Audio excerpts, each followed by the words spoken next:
My question to you was, you talked about that when you call a call center, for example, you feel frustration, anger, um, and Well, I is mean, there a resist? just to clarify, like I don't feel it, like if it takes an hour, I'm talking more like the 4 hour ones. Have you ever had this before? Yeah, Maybe, yeah, yeah. yeah. So it's not like every time I phone a call center, I'm like, F you. This is like, it gets frustrating after Oh, I hours and can hours. understand. Yeah, Yeah. it is a very frustrating thing in this world. Call centers. Yeah, luckily Yeah, they're because being taken out. It's a yeah, no-win situation for everyone because the poor people as well. That yeah, yeah, they're on the yeah, other end. and those situations, those extreme situations, I still find very hard to deal with. Like also with the things that are happening in the world that makes me feel powerless and vulnerable. And I try to feel those feelings, but Yeah, there's still a huge resistance also against those feelings. yeah, Um, yeah, it's both. So I feel the feelings. I feel yeah, also resistance to those feelings. So I try to feel the resistance as well. yeah, But then I also use non-duality to like calm me down, to yeah, think, okay, this is just what is happening. It's just one big soup of energy happening. yeah. This is also what is happening. Um, so I was wondering, is that helpful also, or is it also a way of spiritual bypassing Yeah, things like yeah. So uh, there's so many different ways of speaking about it. So I love this language of resistance because that is the ultimate, is like a surrendering into the experience. Like this is what I think Eckhart Tolle means when he says you die to the experience, yeah, is that the experience becomes everything, including the resistance. yeah, So that is really beautiful. So, like to me, a healthy person, even with awakening, would look like. So if you're in that situation where, you know, you're you're calling the call center and there is frustration arising, there is an embracing of that frustration. So that frustration is as welcome there as any other feeling that's in the body. mm. That frustration is not a removal of freedom. It's I not do not it's, understand that last part. so yeah, so the frustration is not the removal of freedom. So freedom isn't found in feeling frustration or feeling joy. These are different side effects that come out through the body. Yeah, So when you're waking up, what it tends to be is that the body mind becomes more balanced. So it might feel less frustration or less anger or less negativity and more positivity. But it's not the frustration isn't the lack of freedom. Freedom isn't a feeling. So freedom isn't a feeling of love, or isn't a feeling of joy, or isn't a no, feeling of okay, peace, or isn't a feeling of tranquility. These are experiences that arise and do change as you have these spiritual experiences and as yeah, you understand the psychology of the person. The freedom is that which it's all appearing in, and this energetic shift to that. So it's the end of illusion that the essence, who you truly are, is a limitation that's moving through time. What you are in this experience is timeless and boundless and without any edges. And in that, a person arises with frustration. yeah, When the person just believes in itself and takes itself to be real, then the frustration arises and there's great resistance to it. So surrendering to me is like falling out of happiness is found in time, happiness is found in feelings, happiness is found in yeah, thoughts.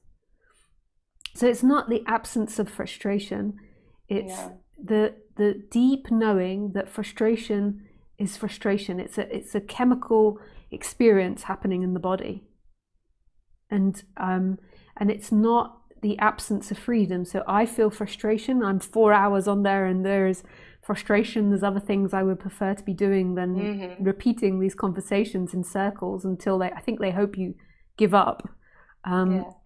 Yeah. But it's not the absence of freedom. The freedom is beyond that. And this is a very like dicey place when you're speaking about spirituality, because when you're expressing this subject, you're also pointing beyond, like, you know, like these attachments to freedom, like anger. So you know, you'll go through phases where you see the illusions in anger and you see the illusions in frustration, which is totally true. Like on another level, it really doesn't matter if you're sitting there for 4 hours on the phone. It's perfect. But these thoughts and feelings and ideas that come and go, like it's perfect to be on the phone for 4 hours, or it's not perfect, or it's frustrating or not frustrating, aren't the freedom. But they are often thorns which remove illusions. The problem is always the forgetting of thyself, and the belief that who you are is time bound. Frustration is a programming that happens, and it calms down most probably, but it's not the destination. No. Does that make sense, or is that really complex? No, it does make sense. I'm still going to that frustration, that I would like to accept frustration. But that's also a way of saying that's freedom. Like you say, freedom is not to feel bothered by anything that arises, just being, just seeing what arises without any judgment.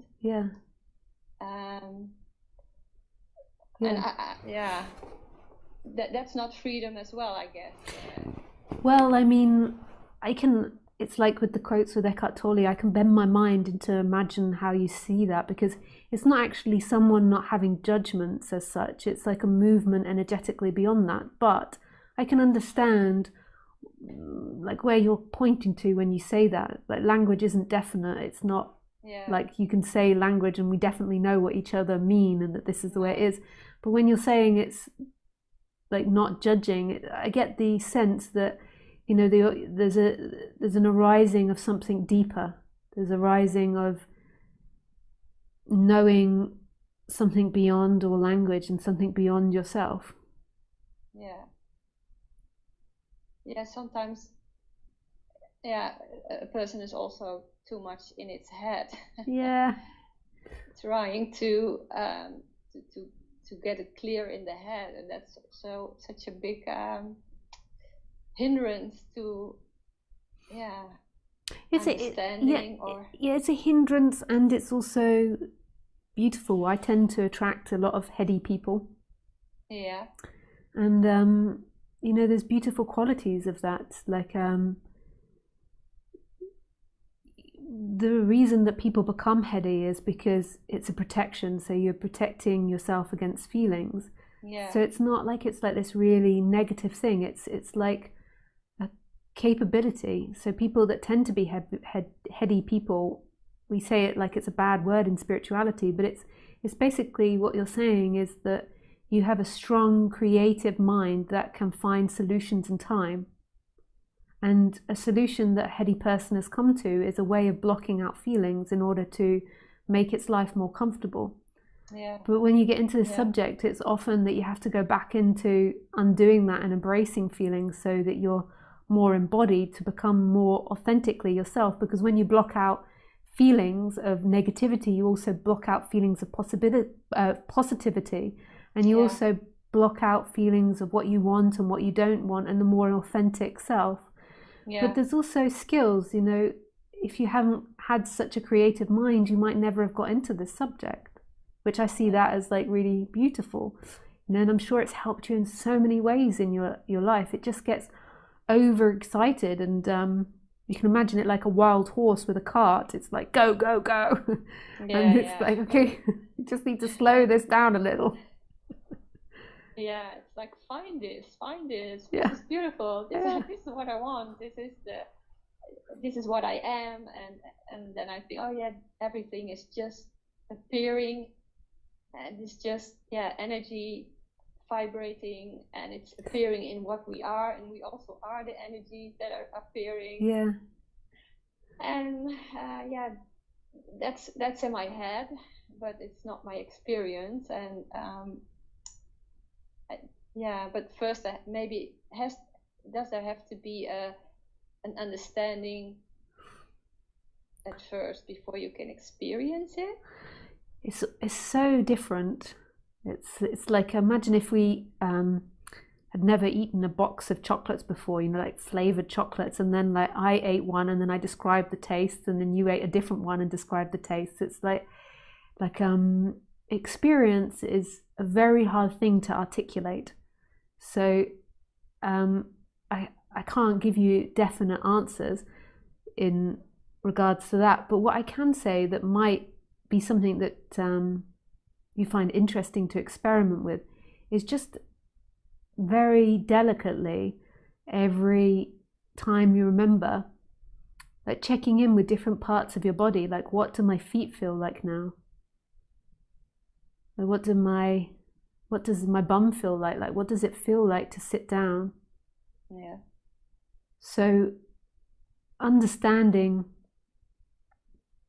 has relevance, but it's impossible for me to know when that has relevance or not. But something that just comes when speaking with you is the detail of experiencing, you know, what does it feel like when your hand is tapping on the computer or looking at the iPhone, or walking outside, like as you open the door.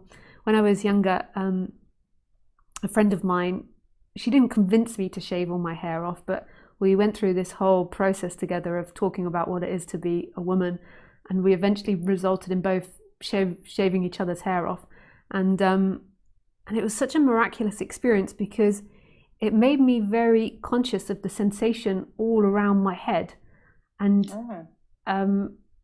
it was so beautiful. You know, every time I opened a door or there was any wind or like just walking, it was such intense experience on my head because my head had always been protected by a hat of hair that it kind of brought me very present to sensation. But when we're in our bodies ordinarily, we kind of forget about what it feels like to have feet. But actually it's a like really miraculous feeling. Like, what is it to have our feet on the floor now? And that sensation is really something. So trying to get back to the feeling and you can the body. And it's not like setting it up to beat yourself up because you've got like a active mind. It's not about failing or not failing. It's just curiosity. Like, what does this feel like now? Because it's, I mean, when you get down to feeling, like, life can get pretty trippy. Because it's all illusionary. Even though the mind is illusory, the mind can have such strong ideas that it makes it feel very ordinary. But when you come to feeling, like, this can be very trippy. Like, if you really examine sight, like, where is it that sight starts and stops? I don't know. Yes. Really, difficult. Sometimes when I look at the ceiling and I think, is there a ceiling? Is there space between me and the ceiling? Or it's miraculous. You don't know. Totally. And this can have like an surprising effect. So you don't know if you will do this or not, because there's not really somebody in there that can say, I'm going to do what Lisa says or not. It's something that happened. But you can write notes around the house, so you can write on your hand, and then it's just whenever you remember, just remember to go back to a sensation that's currently happening. Like something I lived in Australia for a period, and in a certain time of the year there would be immense flies, and this is really gross. I mean, this is where you begin to realize how weird I am. Like, I would go in the club. I would go for a walk with the dogs because I have to walk every day. Like I always have to. So I would walk with the dogs in the forest, and you would just end up, if you're Australian, maybe you know this, just like smothered in flies. And so and there's nothing much you could do about it. You could wear this hat with, like corks on it, so it shooes them away. You could wear, some people used to wear hats that like bees hats, to protect your face from flies. But I used to just practice like walking along and like experiencing the sensation of flies going all around your body. Like obviously you don't like it when they go up your nose or in your eyes. Like, so there was some protectivity that I would have, but just walking along and feeling that sensation. Yeah. Like it was, and it's like, so it was like I was getting like thousands of mini massages, like so you like walk along and eat the dead bits of your skin. Like it's life is really trippy when you really pay attention. There is so much happening. There is, it's so much more than what we can label. Like how can we possibly label that experience? But we all know it. We've all been in the situations, and most of the time we're resisting the flies. We're like, get off, and we have this image of like yucky, disgusting bacteria. But when you just relax, it's like, what a sensation. Yeah. Like maybe it's coming back to that. Each moment is just an experience, and that's it. And I have a tendency, and particularly in my past, to be attracted towards thoughts. So like these bodily sensation experiments, just really beautiful to enact if you tend to be someone that's attracted towards thought, because you'll tend to be somebody who will put understanding above everything and keep falling into the idea that understanding will give me something, when understanding is beautiful and it's got great qualities to it, but ultimately it will never lead you to a destination because it's always changing. You'll always change your mind endlessly. Yeah. It's also trusting the experience again, because that's what I've lost. You said some people come to non-duality for different reasons, and for me it's also to find some kind of security or wisdom. Because I do not trust my own experience. That's really beautiful that you recognize that, like that you that this is like encouraging you to trust your experience more. And that's so true, because we're educated and indoctrinated by society to not trust experience and to trust authority that's outside of us, like originally God, but politicians, parents, education, teachers. So that's my way to trust myself again, and not to think, okay, I have to go to Eckhart Tolle, or I have to go to you, or to someone else. Like you lived with Roger for a few years. I think that must be beautiful to really feel safe with someone who knows, that has the wisdom, but that is also again trusting someone else. And I want to trust myself again, my experience, and everything I do, everything that is happening, that it's just the way it's happening, and there's no me or good or bad. It's just the way it should be, or it is. Should be. It is like that. It's just an experience. And I really hear that. Like, I think that's really important, that what you're saying, like trusting the experience and coming, like really disappearing into the experience, like relaxing and not feeling like you have to micromanage it all. I really get that and really hear that. It's beautiful. And I really want to stop trying to find wisdom with someone else. That's difficult. So that's something I have to see every time I try that. I think I go back to myself and trust me. Trust what is happening. I understand that too. Well, thank you very much, Lisa. Thank you so much for calling in. That was really beautiful speaking with you. Thank you. It's beautiful speaking to you too. Thank Yeah. you. It really helped me. Oh, good. Yeah. But now I'm going back to trust myself again. Yeah. Thank Nice. you so much, Lisa. Yeah, thanks, Lana. Bye. Bye-bye.